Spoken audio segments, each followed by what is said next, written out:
పెళ్లి తర్వాత మన హీరోలు నటించిన సినిమాలేవో తెలుసుకుందామా ఫ్రెండ్స్. ఒకప్పుడు సినిమా వాళ్ళు తొందరగా పెళ్లిళ్ళు చేసుకునేవారు కాదట.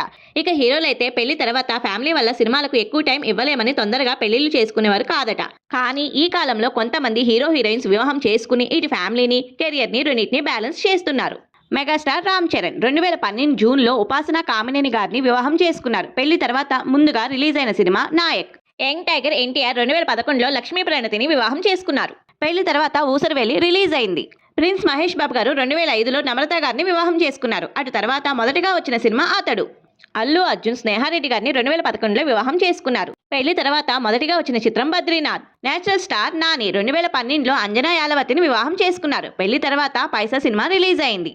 వరుణ్ తేజ్ 2023 నవంబర్లో హీరోయిన్ లావణ్య త్రిపాఠి గారిని వివాహం చేసుకున్నారు. పెళ్లి తర్వాత వరుణ్ తేజ్ నుండి వచ్చిన cinema Operation Valentine. Nithin 2020 corona టైంలో పెళ్లి చేసుకున్నారు. శాలిని కందుకూర్ని అతను వివాహం చేసుకున్న సంగతి తెలిసిందే. పెళ్లి తర్వాత అతని నుండి వచ్చిన సినిమా చెక్. నిఖిల్ వివాహం కూడా 2020లో కరోనా టైంలో జరిగింది. పల్లవి వర్మ అనే డాక్టర్ని పెళ్లి చేసుకున్నారు నిఖిల్. వివాహం తర్వాత అతని నుంచి వచ్చిన సినిమా కార్తికేయ 2. నాగ చైతన్య అక్కినేని 2017లో సమంతని వివాహం చేసుకున్నారు. ఆ తర్వాత అతని నుండి శైలజారెడ్డి అల్లుడు సినిమా వచ్చింది. 2021లో సమంత నాగ చైతన్య విడిపోగా 2024 డిసెంబర్లో శోభితని వివాహం చేసుకున్నారు. నాగ చైతన్య గారి వివాహం అయిన తర్వాత వచ్చిన సినిమా తండేల్. ఈ ఇన్ఫర్మేషన్ మీకు నచ్చినట్లయితే మా ఛానల్ లైక్ చేసి సబ్స్క్రైబ్ చేయండి friends. Thank you for watching.